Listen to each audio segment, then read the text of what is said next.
উপদেষ্টা পরিষদে, মন্ত্রী পরিষদে আমি একজন মাদ্রাসার ছাত্র। আপনারা জনগণের কাছে যান, কানেক্টিভিটি উইথ দি পিপল বাড়ান, জনগণের সম্পৃক্ততা বাড়ান। আমাদের ওয়াজ শোনার জন্য মানুষ আসে, গরম বক্তৃতা শোনার জন্য মানুষ আসে। ভোট অতীতে আমাদের দেয় নাই। কেন দেয় নাই ভোট? ওয়াজ শুনতে আসে, লক্ষ লক্ষ মানুষ আমাদের জমায়েত কথা শুনতে চায়, কিন্তু ভোট দিতে বললে আমাকে দেয় না। অতীতের 53 বছরের ইতিহাস খুঁজে দেখেন আমাদের পার্সেন্টেজ কত। অতএব আমি অনুরোধ করব, আলেম ওলামাদেরকে জনগণের পাশে দাঁড়াতে হবে। দাঁড়াচ্ছেন আলহামদুলিল্লাহ, আরো বেশি জনসম্পৃক্ততা বাড়াতে হবে। অন্তত পক্ষে 30 জন আলেম যদি পার্লামেন্টের মেম্বার হয়, পার্লামেন্টের চেহারা বদলে যাবে। একজন জোনায়েত আল হাবিব সাহেবকে যদি পার্লামেন্টে নিতে পারে, মামুনুল হক সাহেবকে যদি নিতে পারে, চিত্র বদলে যাবে। অতএব please go to the people, জনগণের কাছে যান, জনগণের নার্ভ পালস ধরেন। মৌলানা শহীদুল ইসলাম সাহেব পার্লামেন্টের মেম্বার ছিলেন নড়াইল থেকে। আসুন আমরা জনগণের সাথে মিশি, জনগণের সুখ দুঃখের ভাগী হই।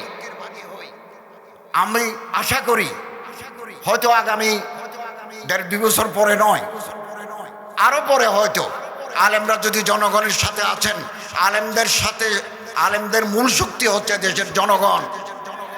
কারণ কওমি মাদ্রাসাগুলো জনগণের সহায়তা আল্লাহর রহমতে পরিচালিত হয়। অর্থাৎ পাবলিক কানেক্টিভিটি ওনাদের আগে থেকেই আছে। এটা একটু বেগবান করতে হবে।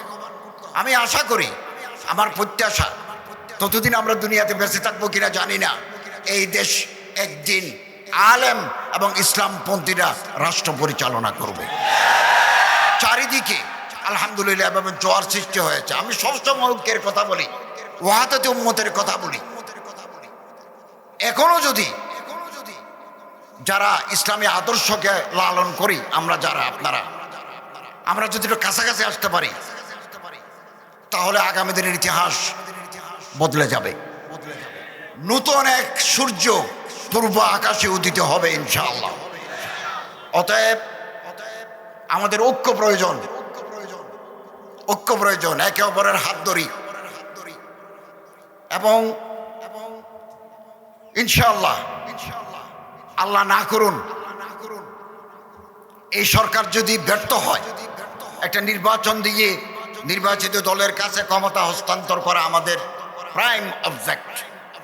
এটা যদি আমরা ব্যর্থ হই কোনো কারণে, তাহলে এই জাতির ভবিষ্যৎ অন্ধকার হয়ে যাবে, অন্ধকার হয়ে যাবে। একের পর এক চ্যালেঞ্জ আমরা মোকাবেলা করছি, একের পর এক চ্যালেঞ্জ। আপনি একটু চোখ বন্ধ করে আমাদের দায়িত্ব নিচ্ছি আমরা 8 অগাস্ট, এরপর থেকে আপনি বাংলাদেশের সিচুয়েশন পরীক্ষা করেন। 1, 2, 3, 4, 5, 6 এভাবে একের পর এক অদৃশ্য শক্তি জনগণের মাঝে বিভেদ তৈরি করে ঘোলা পানিতে মাছ শিকার করতে চায়। অতএব আমাদেরকে সচেতন থাকতে হবে, ঐক্যের বন্ধন মজবুত রাখতে হবে, আলেম ওলামাদের পদাঙ্ক অনুসরণ করতে হবে, ওনাদের কথা মতো আমাদের চলতে হবে।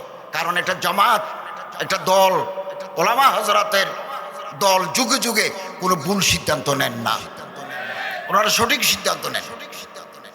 এবং আলহামদুলিল্লাহ ভারতে আকবরের মতো গোমরা শাসককে সত্যের যিনি দাওয়াত দিয়েছেন, উনি মুজাদ্দেদ আলফে সানি আহমদ সিরহিন্দি। ভারতের বুকে যিনি ব্রিটিশ বিরোধী আন্দোলন করেছেন, তিনি একজন আলেম, শেখুল হিন্দ আল্লামা মাহমুদুল হাসান।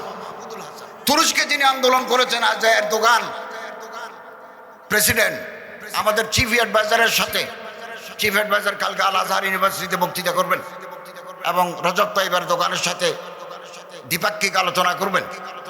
এই যে মাহৌল, ইসলামী মাহৌল তুরস্কে পয়দা হয়েছে, এটা শেখ মাহমুদ আফিন্দি, ওনাকে বলা হয় শেখুল হিন্দ তুরস্ক, আলেম। এই একজন আলেম মারা যাওয়ার পরে তুরস্কের প্রেসিডেন্ট লাশকান্দি নিয়েছেন, লাশকান্দি নিয়েছেন।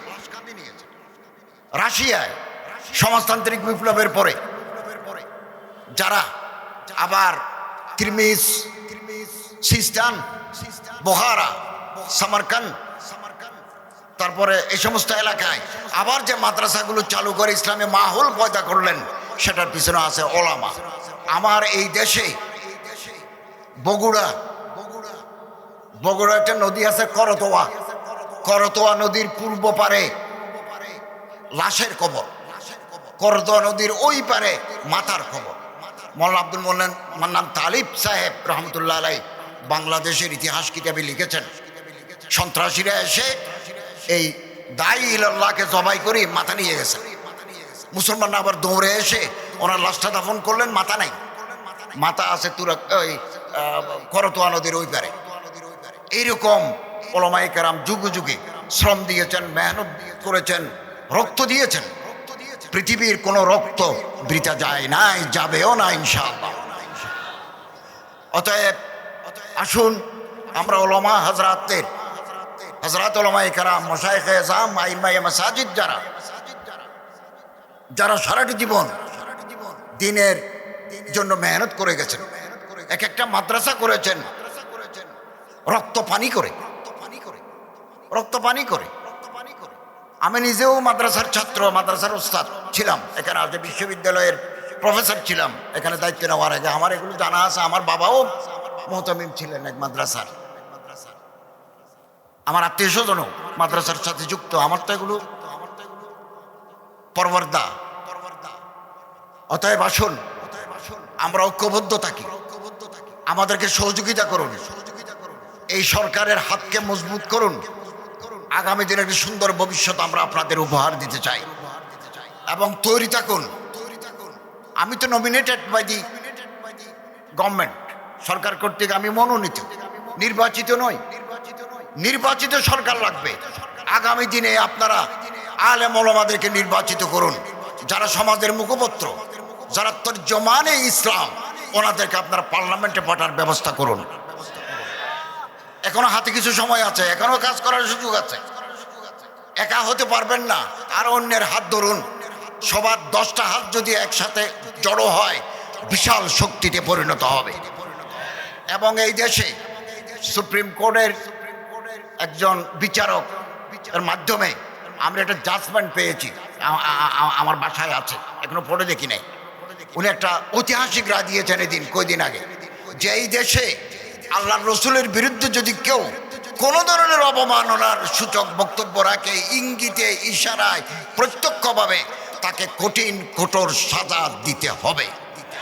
এরকম একটা অবজারভেশন উনি দিয়েছেন। আমার কাছে পুরা রায়ের কপি আসছে। তো আলহামদুলিল্লাহ পরিবেশ উন্নত হচ্ছে, ইসলামিক মাহৌল পয়দা হচ্ছে, এগুলো আলেমদের দান। আমরা অন্যান্য যারা ইংরেজি শিক্ষিত মানুষরা আছেন, ব্যারিস্টার আছেন, প্রফেসর আছেন, উকিল আছেন, সরকারি কর্মকর্তা আছেন, পুলিশ আছেন, র্যাব আছেন, ল এনফোর্সিং এজেন্সি, আমরা তাদের প্রতি সম্মান দেখাচ্ছি। তারা আমাদের বাপ, তারা আমাদের ভাই। এমন মানুষ আপনি পাবেন সরকারি ইউনিফর্মরত অবস্থায় তসবিহ গোনে, এরকম অফিসারও আমাদের ভিতরে আছে। ট্রাফিক পুলিশ ট্রাফিক সিগন্যাল পরিচালনা করছেন, হাতের এক পাশে তসবিহ আছে। এরকম নেককার মানুষও সব জায়গায় আছে। এর পিছনেও আলেমদের অবদান আছে। আমাদের মাথায় যে টুপি, আমাদের মুখে যে দাড়ি, আজান দিলে মসজিদ ভর্তি হয়, এগুলো আলেমদের অবদান, ওলামাদের অবদান। ওলামারা আমাদের মাথার তাজ, ওনাদের প্রতি যাতে কোনো অসম্মান না হয়, ওনাদের মেহনতকে আমরা দোয়া করি আল্লাহ তাআলা কবুল করুন, আমিন। এবং আগামী দিনে একটা সুন্দর বৈষম্যহীন রাষ্ট্র যাতে আমরা গঠন করতে পারি এবং রাসূল করিম সাল্লাল্লাহু আলাইহি ওয়াসাল্লামের সিরতের আদর্শে যাতে আমাদের রাষ্ট্র গঠিত হয়, এই স্বপ্ন আমরা বুকে লালন করছি। আমাদের এটা পর্যায়, এটা মারহালা। আমরা একটা পর্যায়ে আছি, আরো পর্যায়ে আসবে, আরো ফেজেস উইল কাম। আল্লাহ তাআলা আমাদের সবাইকে দ্বীনের খেদমত ব্যাপকভাবে করার তৌফিক আল্লাহ তাআলা আমাদের দান করুন, আমিন। এবং হযরত উলামায়ে কেরাম যারা আছেন তাদের খেদমতকে আল্লাহ তাআলা দিন দুগ্নি রাত চুগনি তরক্কি দান করুন, আমিন। আলেম ওলামা আইম্মা মাশায়েখ এদেশের প্রাণ এবং উজ্জ্বল আলোর মিনার ওলামা হযরত। আলেম না থাকলে, আল্লামা মুফতি শফি সাহেব রাহমাতুল্লাহ আলাইহির ফতোয়া আছে, কোনো এলাকায় যদি আলেম না থাকে, কোনো দেশে যদি আলেম না থাকে, পার্শ্ববর্তী কোনো দেশকে আলেম এনে রাখা ওয়াজিব। এত জরুরি ওলামা, আলেম ওলামা।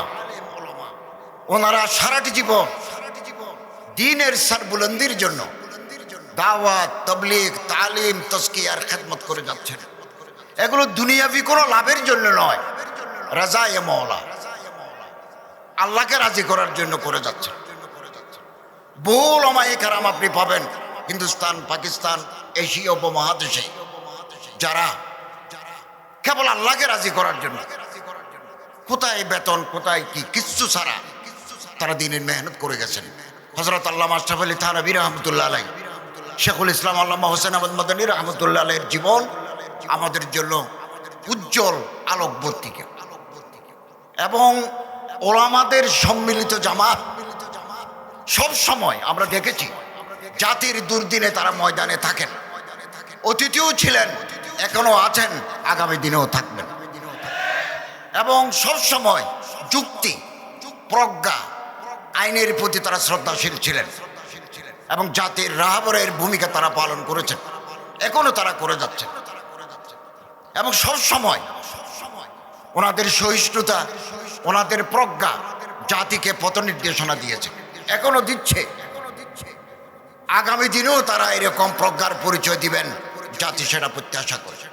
অতএব আমাদের দায়িত্ব হচ্ছে আলেম ওলামাদের ইতাআত করা, আলেম ওলামাদের কথা মেনে চলা, আলেম ওলামাদের নকশ কদম মতে চলা। এবং ইনশাআল্লাহ আজিজ, এই দেশে যারা মানুষ খুন করেছে, গুম করেছে, আয়নাঘরে বন্দি করে রেখেছে এবং মিথ্যা মামলা দিয়েছে, তাদের বিচার হবে ইনশাআল্লাহ। বিচার আল্লাহর জমিনেও হবে, জের জমিনেও হবে, আখিরাতেও হবে। দুনিয়াতে তো হবেই, আখিরাতেও হবে। আমরা কোনো অপরাধীকে ছাড় দেব না। যারা সত্যিকারের অপরাধী, কালপ্রিট, যারা ফৌজদারি অপরাধে জড়িত, তাদেরকে আইনের আওতায় আনতে সরকার প্রতিশ্রুতিবদ্ধ। আপনারা জানেন আমরা অত্যন্ত নাজুক পরিস্থিতিতে দেশের দায়িত্ব নিয়েছি। আমরা ইতিমধ্যে, আপনি 16 বছরের জঞ্জাল একদিনে পরিষ্কার করতে পারবেন না। এটা সেট আছে, এটা বহুদিনের সেট আপ। এই সেট আপকে শুদ্ধ করতে সময়ের প্রয়োজন, কিন্তু আমাদের হাতে বেশি সময় নাই।